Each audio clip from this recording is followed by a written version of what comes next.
Well, I think there were many factors in what went on. But I think he must have had an episode of depression before, because Warren was quite insistent that I work with him. Uh-huh. And what happened, I don't know. He was on a small. He liked planes. He got one of these washing machine planes. You know, it's just these little light planes. Yeah, sure. So you think it wasn't an accident when he died, or? No, it wasn't an accident. I don't know. Uh-huh. I don't know, but I don't think so. Uh-huh. And you know,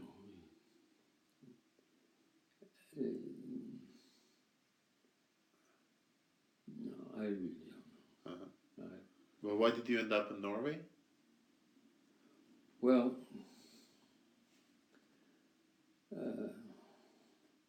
after the lab,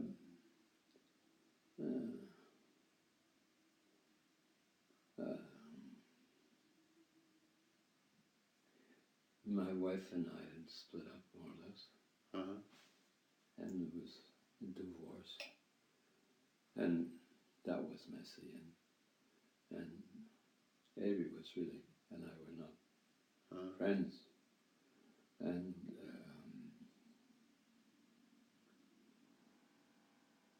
the whole situation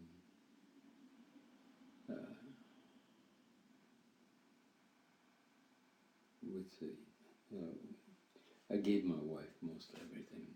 When we divorced her, she insisted, and I had not much. I guess I was depressed. I was quite depressed, actually. And then, I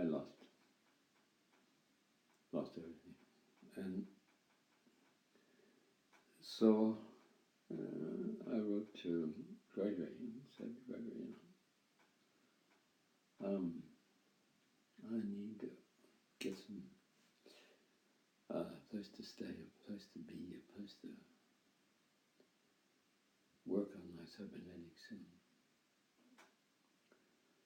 and the situation was bad. So he said, well, just come here to Hawaii and be with me for a little bit. And but you first went there in what, 69 or something like that, or? I don't know whether I went there once. To a conference, I guess, no? Huh? You were there for a conference in 69, or no? No, I don't think so. Okay. I don't. No. All right. I haven't talked about China either, so that's another thing. But anyway. So you went to Hawaii? So I went to Hawaii to be with him. And I was there for a month or so. And he was very helpful. He gave me a little Chinese place to stay at. A little hut. And I went down and stayed with the kids at the beach. Didn't stay in the hut. Took my sleeping bag, or actually I did take a piece of plastic and put it over me. I was with the kids down there, living on nothing but stolen stuff and things they found. And he was very kind to me. And we spent some time together.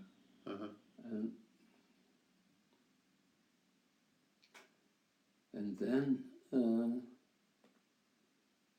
I went back, and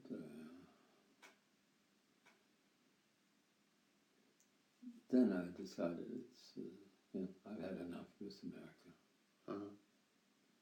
Because America to me was an unsafe place. For many reasons. And it was not. I'm not the guy who gets involved not too much with myself. But I may also be terribly involved myself. But anyway, I just couldn't stay here anymore. Time to leave. Time to start a new life. So I decided I'd go to Ireland because I love Ireland. I go to Norway or Sweden, and actually a man who, an architect at the AA in London. Who? Architects. No, I know what it is, but do you remember the architect? John Fraser? No? I don't remember. Oh, no, it's not John Fraser, somebody else. But he said, you know, Warren, if you go to Norway,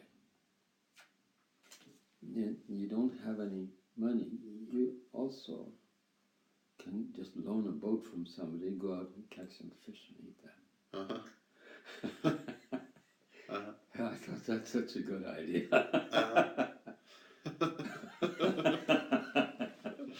So I went to Norway. I didn't want to go to Sweden. I didn't want to go to Sweden because somehow or another Norway was I liked that better. I could catch fish, and I didn't want to go to Ireland because I'd been to Ireland and I couldn't stand the church that much. And so I ended up in Norway with no money. A little bit. Enough to sort of live on.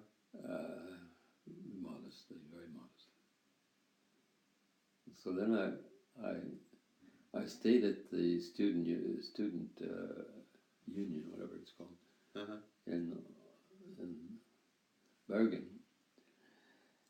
And then a young guy who'd been at the,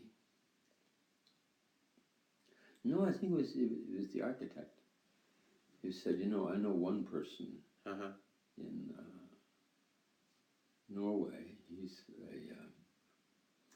He's teaching in the architecture school, and Professor. I'll think of it. You could talk to him. No, it wasn't him. It was somebody else who was who liked the London. So you know, he could maybe help you there. So with this sort of glim kind of no information, I went to Norway, and I called this guy at the Trondheim University, and he said, "Well, there is this one guy who could be interested, and you're coming to visit him." And I managed somehow to get hitchhiking up to the university, partly hitchhiking, partly bus, whatever. And I arrived there, and somehow or another, you know, things were with me, and it all sort of, they had no money. I had the kids come over in the fall.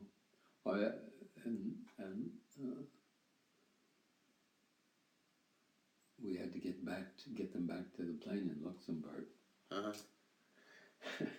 With no money, that was quite practically no money. So I ended up partly hitchhiking, hitchhiking mostly, down to Luxembourg to bring them to the plane to go home. And then I had no money. I had no way to get back at all. So it's very fascinating. When they're at the airport, I got a call from my brother that my father was very sick and dying. I should come right away. So I tried to go with them, but they wouldn't take me on the plane because I didn't have any money. But I said, well, you know, they'll send money. No, they can't send money. Nothing. You know, the Germans are special. And so it ended up with my hitchhiking to Luxembourg And finally getting a lift to Luxembourg, and there the next day they got the money for me, and I went back and then looked after my father for a while, and short time, and then he died. And my father then he left not a big amount of money, but a good amount of money. So then I bought an apartment and moved to Oslo.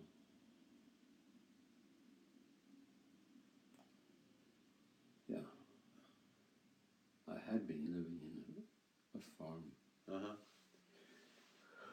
But you know, I've been through all these things, and it's my life has been a life of change and creation and enjoyment. Was your disappearance from America noticed at all, or it's just too many things were happening in the early 70s? No. No? No. And by the time you went to work in your lab, it was what, 68, 69? Yeah. So you were already out of MIT. So by the time a colleague died, you were essentially out of MIT anyway. Yeah, right.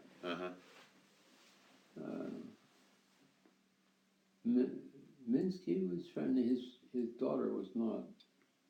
But his daughter was not friendly. No, we were competing in a way.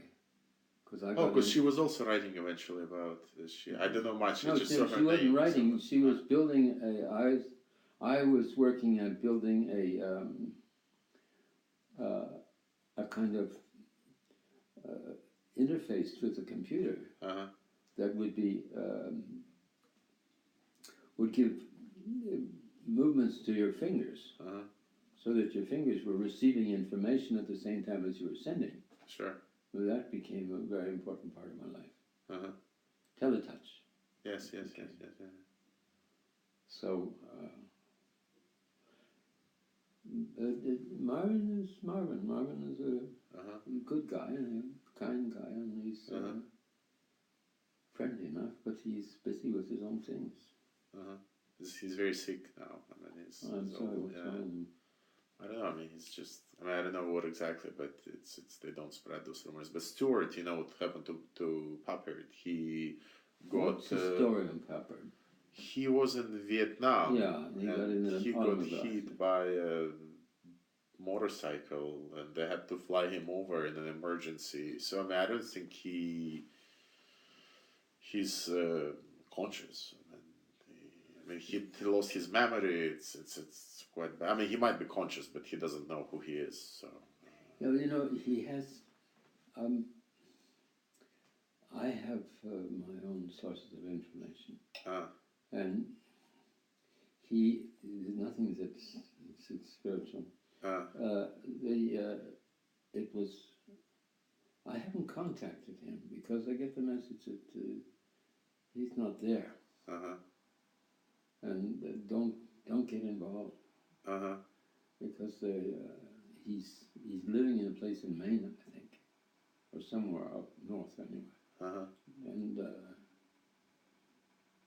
he's on a telephone supposedly. I have no idea what the story is. So I get the feeling that this is something just to keep away from. Well, I know he probably got to MIT after he left. I know his student Terry Winograd, who then rebelled against the AI and then became one of its main critics. I know Terry quite well because I spent some time at Stanford, so I got to know Terry. Yeah. So Terry told me. The Winograd is some of this seems familiar. Yeah. And how did you get to know Heinz von Forster? I didn't really get to know him. We corresponded. Your letters are in his archives. That's as far as I don't remember. I was wondering because he was a part of the gang.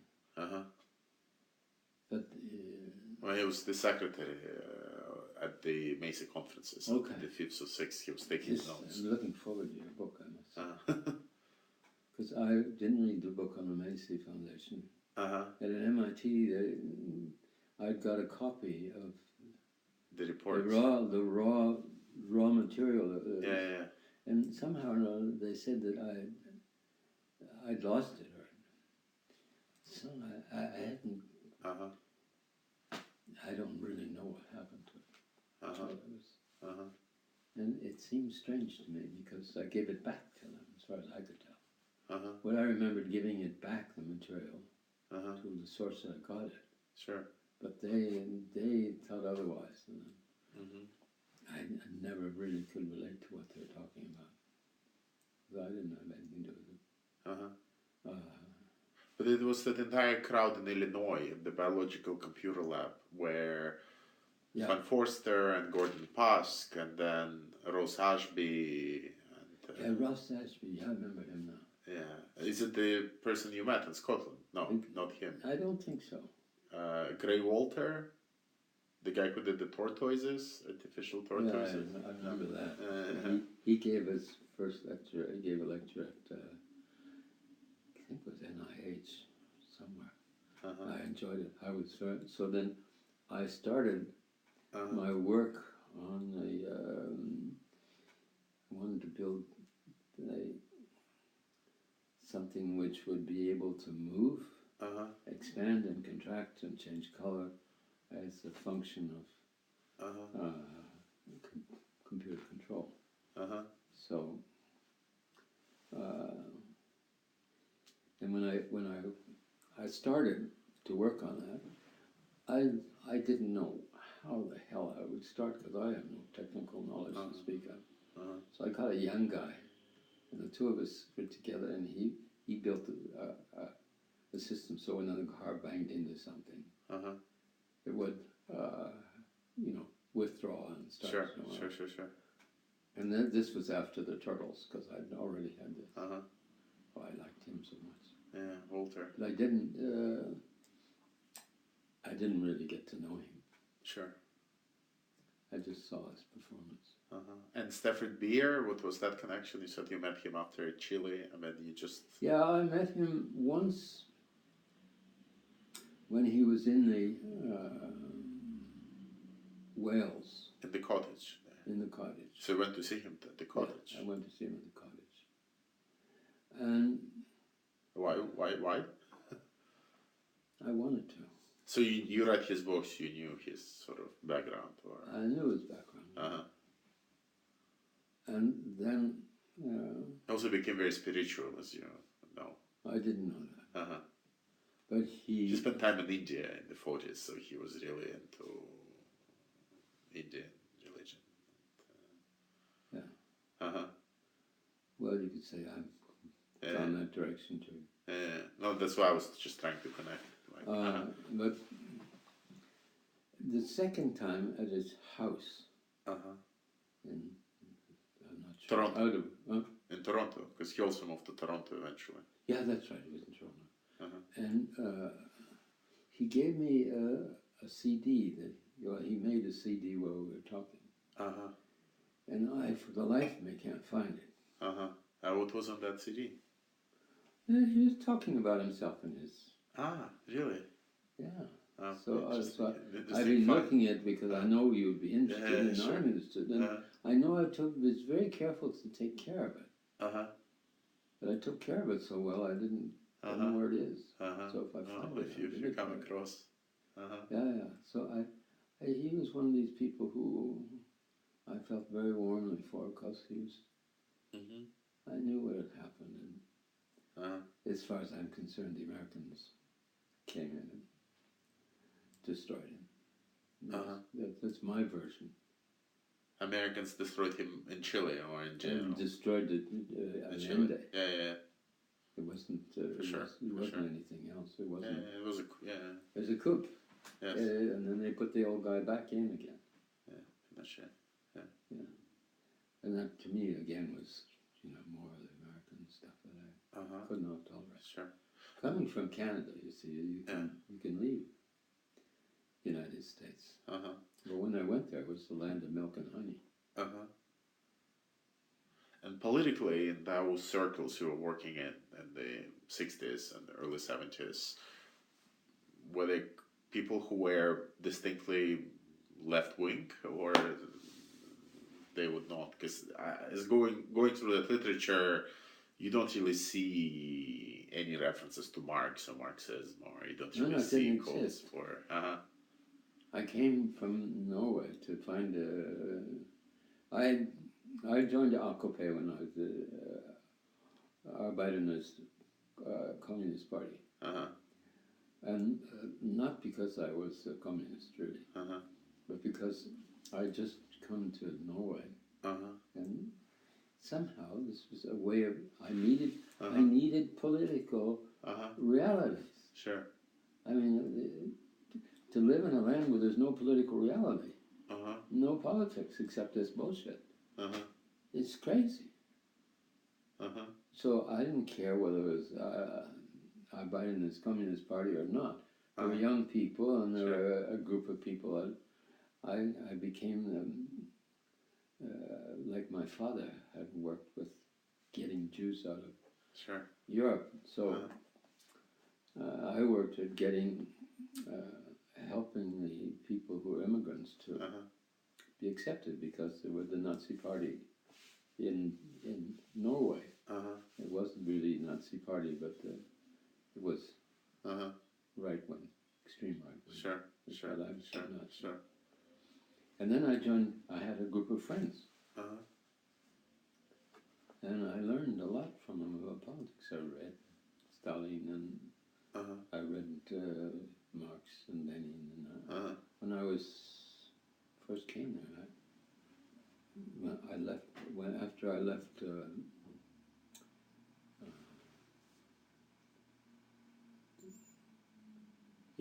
left Trondheim University, I went down because I was a medical doctor working in the cybernetics, technical cybernetics division of the university, and they didn't think it was quite appropriate. They wanted me to go and I could still work with them, go over in psychology. And I said, no, I'm not going to psychology. That's not my interest. I wouldn't want to be with them. So I then took off and went to a place called Hvaler, which was an island off in the ocean, off of south part of Norway. And I was very happy there. I got the biggest apartment about the size of this room, with lots of windows, and it cost me, I think, equivalent of nothing. 300 kroners. It's 125 or 200 kroners a month. So it's nothing. So, and I was happy there. And had friends come visit and so on. Sure.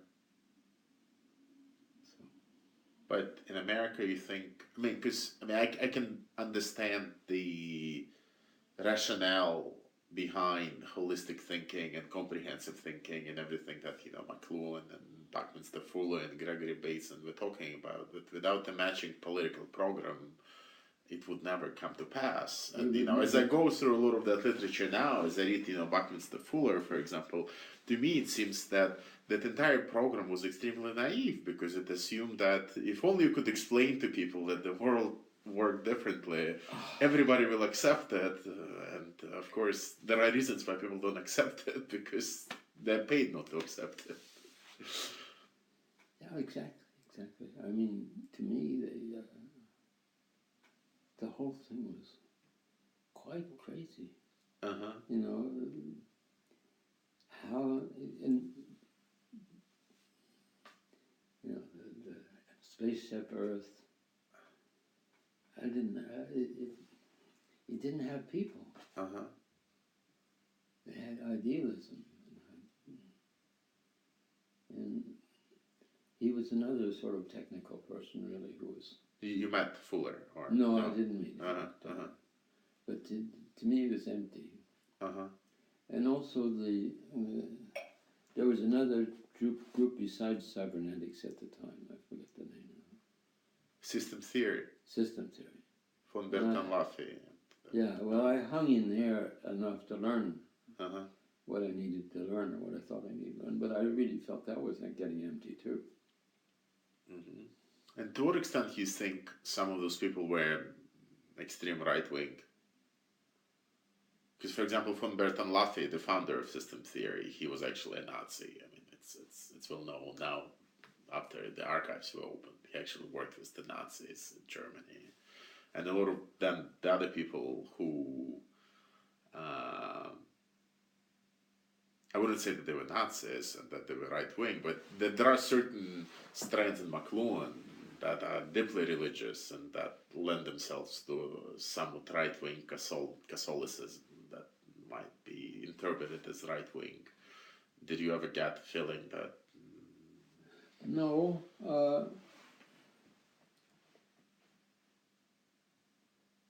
No. I mean, the main influence on McLuhan, for example, he would himself say was Wilhelm Lewis, the poet, who, they know Wilhelm Lewis, for example. No, He's the guy who started talking a lot about time and space, and he was a good friend of Ezra Pound. I mean, he comes from this modernist tradition. Ezra Pound. He did kind of lean to the right, but you... I get the feeling that No. I don't think. I think he was beyond politics. He Uh-huh. was. He went from. As he says in his own, there's his book I have, new book. He came from the Middle Ages. He studied the Middle Ages. He Sure. was in the Middle Ages in his feeling, and Sure. then looked from the Middle Ages at the situation at the present time. Sure. And that's what he says, and that's what he did. But he really identified with the Middle Ages, and so he felt inside of himself the changes that occurred because of the printing press, Gutenberg, and then he related that to, okay, this is happening again. It's got a new. Now we're going from the age, mechanical age, to the age of computers. And the means of communication has changed. And it has changed. I mean, and so, and he was a really sweet, self-taught guy. And he wasn't self-taught in the ordinary way. He just was full of his way of thinking. Sure. Do you think he's read much cybernetics, McLuhan? Do you think McLuhan read much cybernetics, or? I don't know that he read much.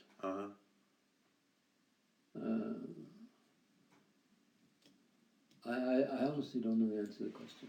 I don't know. But he certainly was. He accepted me as a cyberneticist. Did he read Bateson? Do you know? I don't knew know. each other. Okay. But Bateson was. I'll tell you one story about Bateson, and then we'll stop for a bit Sure. and go get some food. Sure. The problem with getting food tonight is that it's Christmas time, and the time when everybody goes out to dinner. We'll do our Take best. their friends. Not. And The story about Bateson. yeah,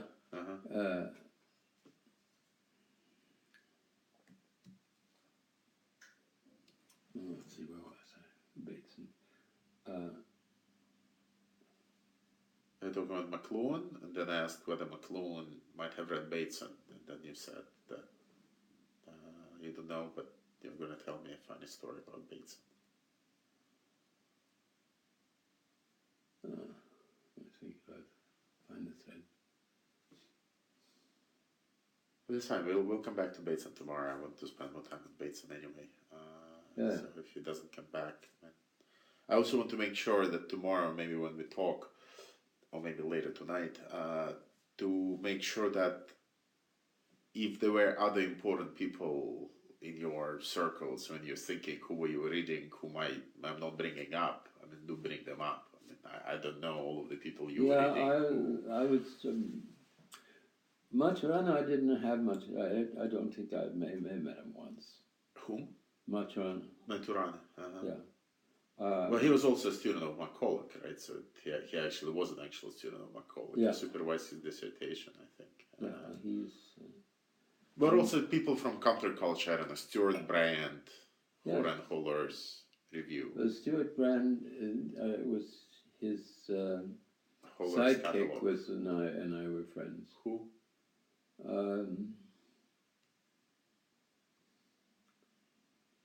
His sidekick from the Holler's catalog, or Yeah. I don't know who was He was that. an architect who was involved with heating. Bayer, Stephen Bayer? No, not Bayer. Steve Baer, yeah. Uh huh. So you were friends with Yeah, Bayer. yeah. Uh-huh. And It's an interesting connection. How did you get connected with Bayer? I found my interest in architecture and also my interest in getting money, I think, too, Uh huh. and from the people on the West Coast. Uh huh.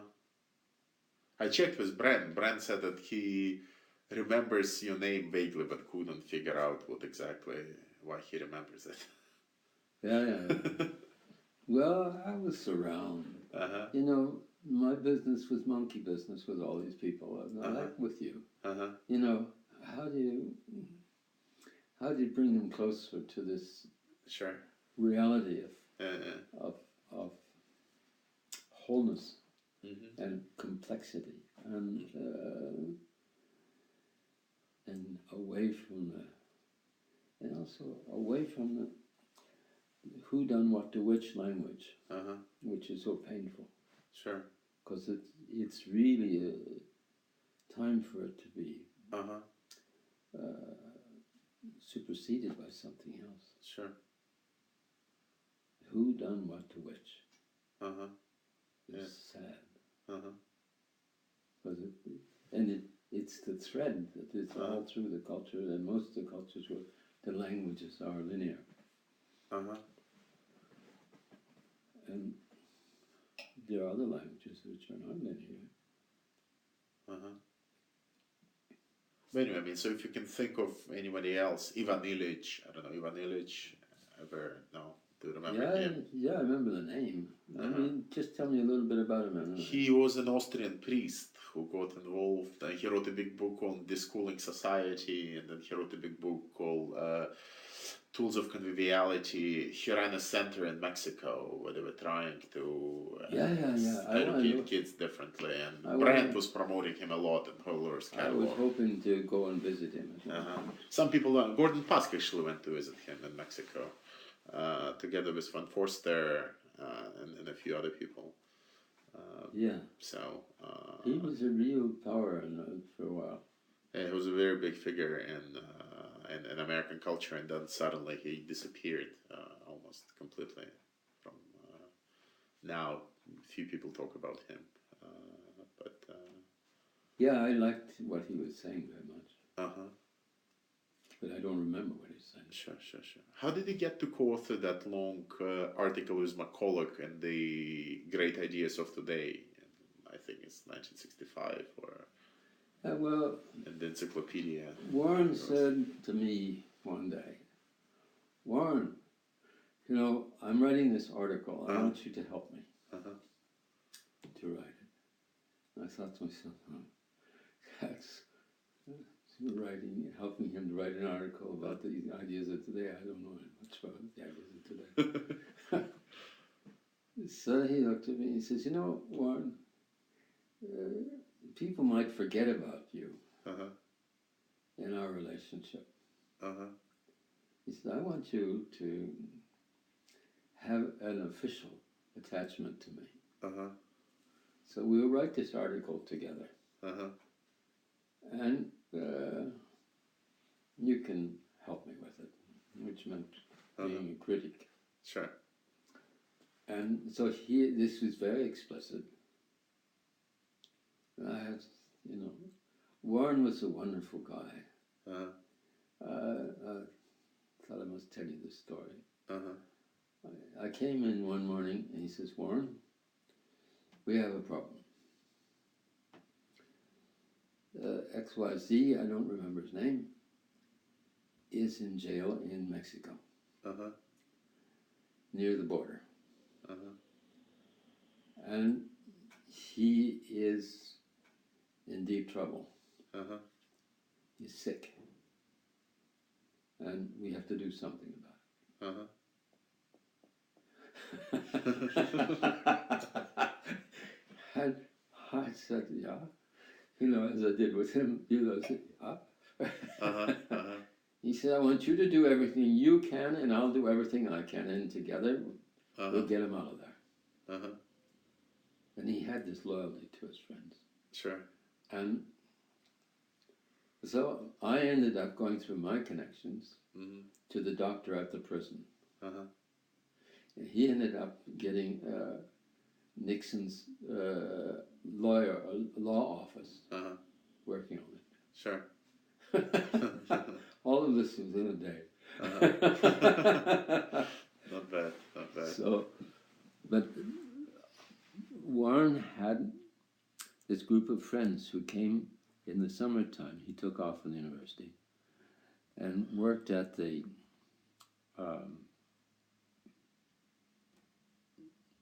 worked on his farm. An old lime. There. Yeah. I've been there. I haven't been to the farm. I've been to Old Lime. But Yeah, it's a wonderful place. And the farm was a big farm, but his daughter had more or less taken over it with horses and stuff. Uh-huh. But he had this garage that he worked on in the summertime for the car, his car, their car. I don't remember if he even had a car. But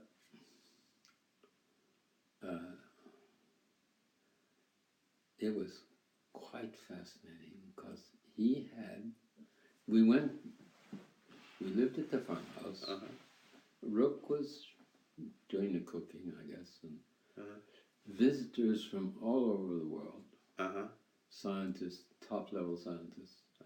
And in the daytime, we all went out to the garage and built stone after stone, a big stone wall, which the garage was made of.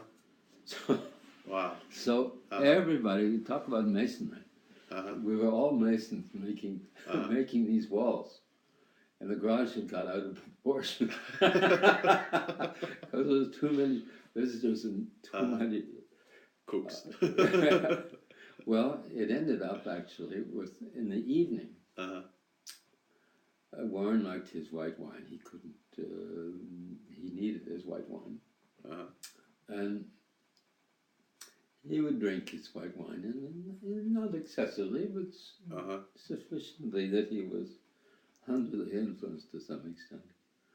And the discussions that went on were absolutely, beyond what you could imagine. So talented, so much beautiful information, and such warmth between them all. So this was his club. Sure. Did you meet his friend Gotthard Gunther, the German philosopher? Yes. Did you make anything of him, or?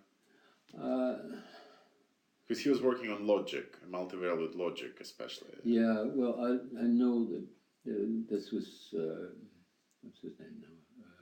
Van Domerus. No. The logic was.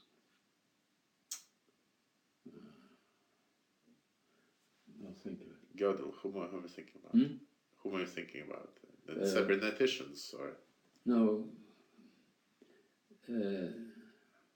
Warren and Gunther, as I recall, were into triadic logic. Yes, exactly. And the triadic logic of Peirce. Yes. And Warren, loved. He had his own mathematics. He made up himself. And with, which was very simple mathematics, but he could use it in almost anything. And Pierce he loved, Uh-huh. and Gunther he loved. Uh-huh. Really, he cared about that. Uh-huh. But he also couldn't go anywhere with it. Uh-huh. I mean, I don't know what he was thinking about inside himself. I don't think he wrote much. Uh-huh. He may have, I don't know. But he was very much influenced by it. Uh-huh. And was it Gunther or the other fellow you mentioned in your letter, who was sort of on the periphery, who'd come over, escaped from Germany? Uh-huh. And, Fondomarus. That's Eilhard yeah, that's Fondomarus. so that I met him. You met him? Yeah, Uh-huh. I thought it was a very brief. Was he, but it must have been in the 50s or something, or in the 60s you met him, In the because he 60s. passed away really early on. Yeah, but Eilhard Fondomarus, Hmm? who studied with McCulloch at Yale, and McCulloch helped him with the dissertation eventually. I don't know about that. Uh-huh. But Fondomarus was the one who wrote The Logical Structure of the Mind. He was trying to explain even schizophrenia through basically logic. I think there's one man Uh-huh. who managed to fool the Nazis Uh-huh. and get out Uh-huh. by was a balloon or Uh-huh. I think it may be a balloon to get over the border. Uh-huh. But one of the most unique kind of escape Uh-huh. affairs. And that was in the 30s, when the Nazis just came to power, or Well, I don't know. It's Uh-huh. from I don't know exactly when. uh-huh. Warren was very close with this guy. I mean, very close means that I knew he liked him. Uh-huh. He respected him. Uh-huh. Well, Fondomarus is he's an interesting figure because his work on logic and schizophrenia is then picked up. There was this Italian analyst who wrote this book, you probably know it, on schizophrenia, Arietti. Is it ringing a bell? It rings a bell, but I haven't Arietti, read Language it. and Schizophrenia, I think it was called, in the I don't think I've read 1950s. it. And then his interpretation on Fondomarus was picked up by this Chilean psychoanalyst, Ignacio Mateblanco, who moved to Italy and developed an entire strand of psychoanalysis trying to explain the unconscious through various classificatory schemes that we develop based on logic. So for him, delusion was just basically us putting items that do not belong to each other to the same set. So he was building on set theory and logic to explain delusion and schizophrenia. Interesting. He has a school of his own in Italy. He became very big, but they were all building on the same insights of Fondomarus, which has not much to do with cybernetics. The name is. You cite him. I have one of your papers where you cite him. Yeah. And that those two articles you wrote on human enhancement was this fellow Nilo Lindgren. Yeah, Nilo died too soon. Uh-huh. But Nilo and I were friends, and Uh-huh. Nilo. He was Swedish, or what's his? I mean, it sounded like I think his background was Swedish. Uh-huh. And at that time the CIA was involved with all these things. Yeah, that's also something that was on my mind. Uh-huh. And they were helping me for reasons unknown, But helping you how with funding? I just think they made opportunities. Uh-huh. The idea in that whole Kennedy period Uh-huh. was to make opportunities for the people who were promising, so that they could help with the space. The problem of getting to the moon. Uh-huh. The moon was very important, Uh-huh. and we wanted to beat the Russians, Uh-huh. and so this was we were being given help. Uh-huh. And actually, I I went to one conference on logic, which was I was sponsored by the Air Force, and I suspect other things were.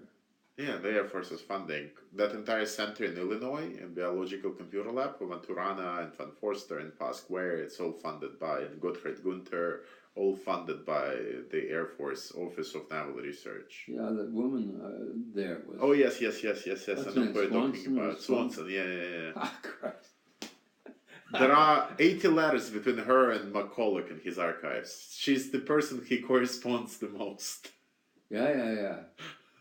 Well, she's a great lady. She was okay. Uh-huh. But she's, Oh, the other guy, name it now. At Lincoln Lab. Uh-huh. Oh, you mentioned Lincoln Lab also in one of your articles. There is a guy there. Yes, I was just reading about Lincoln. There was some guy there. Yeah. And you mentioned him in he your was, article. among other things, working on lightning. And the lightning balls that fall on the floor. And then he had some very fascinating things about clocks and, it's what I... Yeah. The clocks beginning to swing in time together. Yes. Like the women all going to menstruation at the same time. Synchronization. Yeah, synchronization. And I thought that was very fascinating.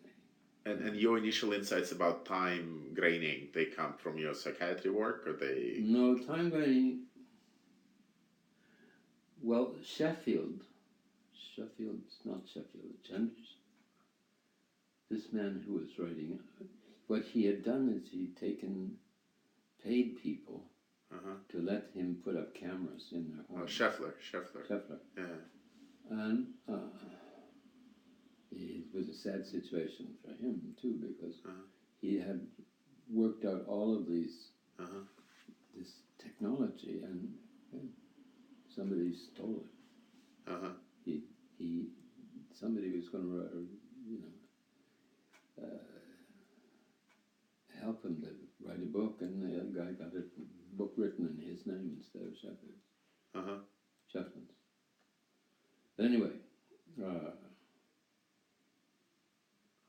So time graining. Yeah. From there. Yeah. And so there were definite, there were things that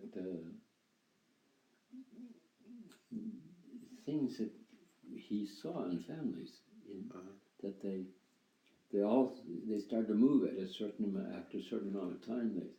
They moved, So when he analyzed the movies, then he saw that there was a whole technology there that people don't know about. There's a lot of things that they're moving, and that's one of the sources.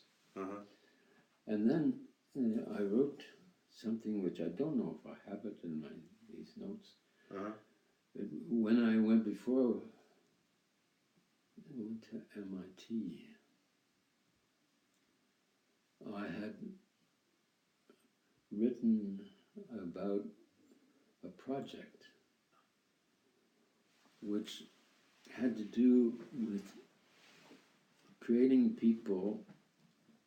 It started out by helping people to achieve more because they have more awareness. And so this is sort of like when I was working with children, and how do you help them to have a better education? And then I got into with the time grains, into that there are times and things that are built in. There are small times, large times. They're biological time. It's like you have a heart rate, it changes it. Sure. So, and it's related to the biological system. And there are different time grains for different things. Your heart beats so, and then something else beats. And if you take the beat of the heart and start to measure other things in terms of the beat of the heart, instead of measuring it into this unliving jim, jim, jim, jim, like a clock. Sure. And you come across the clock man, my clock manifesto. Yes, I have it. Yeah. But it's a very short, though. It's very 4 short, pages. but to me it's very important. And so if you take the biological times and you use them as the moments, then you can measure other things in terms of those moments, rather than measuring them in terms of an inanimate object's moments. So this is part of mechanization. Yes. And so the time range has to do with having times which are biological times, or times which are intimate times. Well, anyway, I was starting to tell you about. So I found that if I take these rhythms and I start to move things in the same qualitative way as the movements of the heart or the movements of some biological, that then, because of my timing coincides with something that is a natural timing within a person, or within a system, it doesn't matter whether it's a person, a living system, then I have, because I'm following a time that's natural to the person, I get a great deal of influence over that person. And my aim was to move into the biological timing and use that to help people to perceive more. Sure. So, because if the perception that's been, I provide you with a perception which is related to a perception you already have, yes, then I have a means of getting into your system in a meaningful way, which I wouldn't otherwise. Sure. And then if I see the limits of perception need to be crossed, because at this time you and I are talking about things which are already far above what most people can perceive. They don't know what the hell you're talking about, because it doesn't make any sense, because it isn't in their perception. Sure. And you can say it's not in their conception. That's something else. You can teach somebody. When it's not in their perception, it doesn't exist. So when we work together, you and I, we try to get at something, really trying to get at something where perception is increased. Yes. Not just the logic, because the logic is dead. You're already there. Yeah, some people haven't figured it out, but that's not what's where the humans don't perceive something. For example, at this point, they don't conceive of that other creatures exist which have memory and have a capacity to solve problems. And some of these molds, I think it's molds or something like that. It's not molds, but anyway, you put the food one place and then put a maze, and these simple creatures, slime, I think it's slime. Yes. Yeah, find the food. They go through the mold almost as if it didn't exist, and they've cut out the smells and all those others. And creatures have intelligence. They have all the means of existing in life. Sure. And when you start, it's like again, the women. Well, the women, they make food, they look after things. But the idea that a woman has her own special things, but also has all these capacities that we, Uh-huh. in the old days, you did. My mother was, she really didn't count much Uh-huh. in his eyes. So, she was a wife. But, Uh-huh. But you started talking about the CIA and them funding research and all of this. Does it? Yeah, well, Were they funding things in perception or? Yeah, no. So I wrote this. I wrote up a project called Human Enhancement. Uh-huh. And how do you increase people's capacity to perceive? It's something classified that hasn't been published, or? No, it ended up. I mean, I saw 2 articles that you published with this Lindgren fellow, whatever his name was. Yeah, Nilo, but that's was, different. That's different. And the human enhancement was a project for It didn't- NASA, or? It ended up trying to get NASA. NASA was interested. Uh-huh. And and I think, Warren was on the high level of Uh-huh. NASA's organization. Uh-huh. He was advisor to the Uh-huh.